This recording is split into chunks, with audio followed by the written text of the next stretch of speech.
Trefnydd. Now, shockingly, some 74% of the buildings owned by this board comply with statutory health and safety requirements. Only 64% comply with relevant statutory fire safety requirements, and only 62% are operationally safe.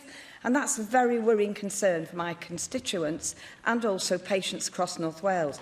At Ysbyty Gwynedd, the design and layout actually presents infection prevention and control risks.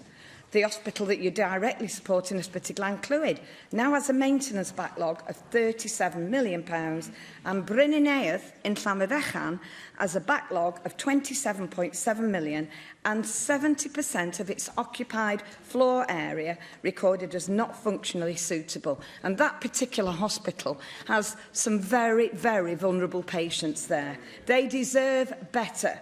Now, the Health Board's estate strategy states physical condition and statutory compliance of the estate has got worse since the 2019 estate strategy.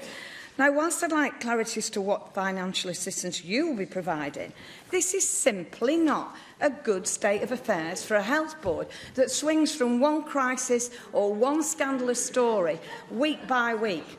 Now, at some stage, when are you going to actually look at the management of this health board and actually, in something like this, if I was responsible for the maintenance and the upkeep of buildings in a managerial position, I would be expecting some kind of repercussion to come from such a poor report.